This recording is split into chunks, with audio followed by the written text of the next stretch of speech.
Hi YouTube, it's Kathy and this is my weekly entertainment wrap-up for January 29th through February 4th. This week I read one book, I watched 3 shows, I watched one movie, and I listened to one book.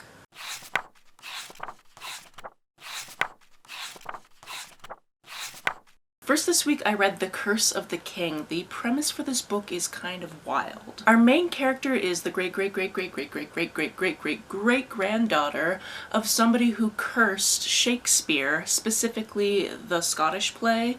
You know the whole curse associated with the Scottish play? Saying the name of the character that starts with M will actually cause chaos to happen during productions of the show.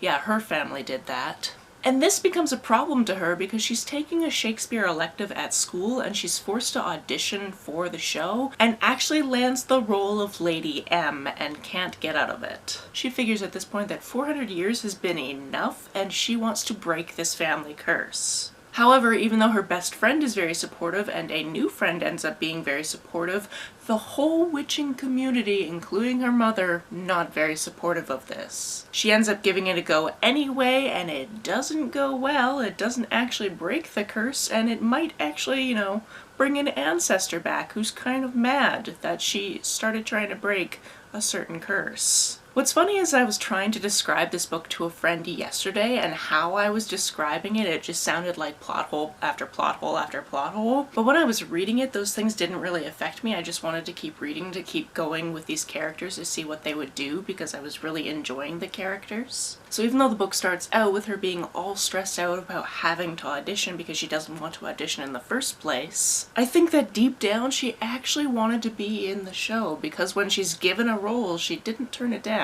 There's also sprinkles of certain things that have happened in the past. There's other supernatural elements to this as well, and I ended up really enjoying it. It also made me sit there and think about all of the people that were tried and convicted as witches and were never apologized to in any way. The fact that they were burned at the stake or drowned or anything like that. It's like, oh yeah, a bunch of witches were killed in this location. It's like they weren't actually witches though. And it just reminds me that there's this one tiny plaque about it in my favorite city, Edinburgh, and if the plaque is still there, I will show it to you, because I swear I took photos of it when I lived there. I cannot find that photo, so I'm going to have to include it in a vlog in the future. On to what I watched this week. I watched last week's episode and then this week's episode of RuPaul's Drag Race Season 15. As you might remember, last weekend I was a little bit busy with my mom's retirement party and all of that type of stuff going on, and because these episodes air on Fridays and I can watch them whenever I want, sometimes I just roll 2 into the same week.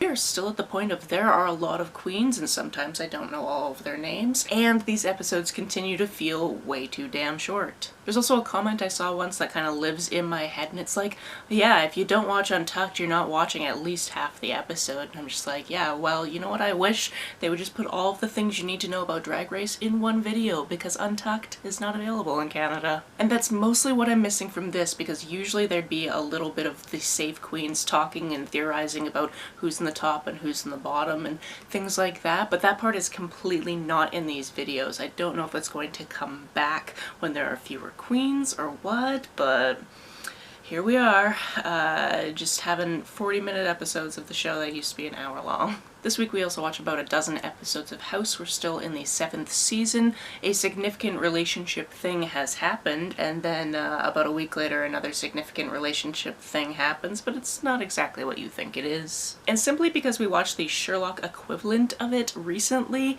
when a certain thing happened, we were like, huh, this is probably their take on the Falls episode. Even though it's not a whole episode about it, it's just a moment where you definitely have some fear, and then the moment is like, oh, okay, you're just doing that. That's okay.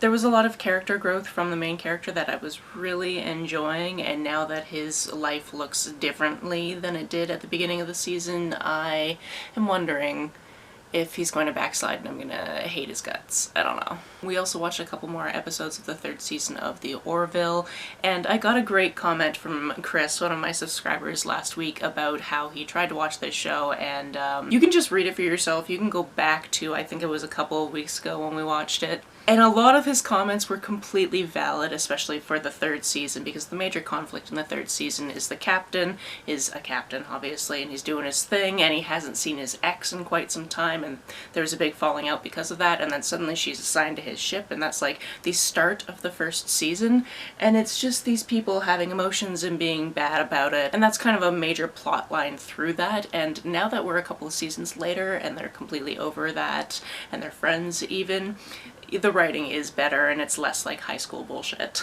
These two episodes in particular, one definitely had to do with time travel, which is always a fun episode to put into a sci-fi type of show. And then another one, we saw some repercussions to do with Topa, who, if you watched in the first season, was a small child, is no longer a small child. And I assume this is an episode that would hit pretty close to home if you are trans and not cis. I'm definitely not saying this episode was perfect if we're talking about how society actually is where we are, but we aren't, because these people are set very far in the future and it's a completely different race, so they can, bend a few different things when talking about the subject, but mostly it holds. The movie I watched this week was a rewatch, and that was weird, because the friend I previously went to a Weird Al concert with was like, hey, have you seen this yet? And I was like, yes, I have, but I would definitely be willing to watch it again. And she hadn't seen it yet, so it was really fun to watch her seeing all these moments of just ridiculous parody. She also knew a lot of the small truths that were kind of wormed in there, because I didn't know how much of this was actually true, because obviously it is a parody, so little things like, oh yeah, that was actually the first song he wrote, was like kind of fun to hear as running commentary. Or the fact that he's only ever taken one song request, like one person has asked him to do a song and he went, sure, I will do that, and that was a Madonna song. So if you've seen the movie, you can see how this movie would be influenced by those little bits of trivia. This movie just makes complete sense. Having a parody biopic of a parody artist, and certain lines are just so funny. And even things like at the end, we're seeing all these baby photos and growing up photos of Al, and then eventually they just become these photos that are clearly photoshopped into different situations. And then the fact that the end credit song is technically available for Academy consideration made me laugh really hard. The book I listened to this week was also a reread, although I hadn't remembered a lot about the book because I read it many years ago, so it's good that I reread it. This was Equal Rights by Terry Pratchett. This is the third book in the Discworld series. It is also the first book in the Witches sub-series. In this book, we get to meet Escarina Smith. She is the 8th child of an 8th child, and because they thought they were having a son, this wizard shows up one day and basically retires by giving over this staff to the child and then just like dying, basically. But she's not actually a son, so she is the first ever female wizard and is eventually going to have to prove that. Growing up, however, she gets to hang out a lot with Granny Weatherwax, who is a fantastic character who definitely shows up in other books, and I just love her so much. And she teaches her kind of witch magic, but then comes to realize that witch magic is not covering the type of magic that this child has, and that she needs to go somewhere where they can teach her about that type of magic. This is a really good time. The main audiobook narrator for this one did a really great job, and then there were a few moments where we had narration by Death, who is played by Peter Serafinovich, who I always think of as the roommate from Shaun of the Dead. He's been in many other things. He does lots of other voiceover things, especially on the BBC, but that's how I always think of him. And then the footnotes, and I think there was only one footnote, but still, they got a different actor to read the footnote, was read by Bill Nighy.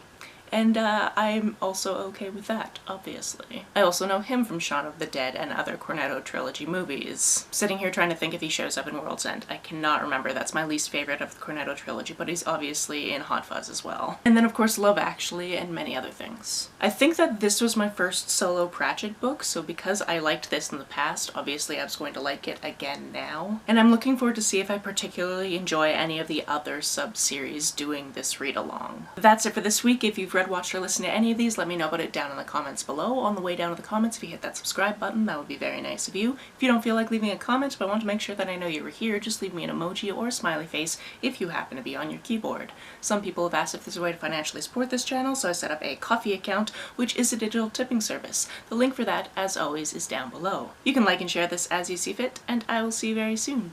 Bye!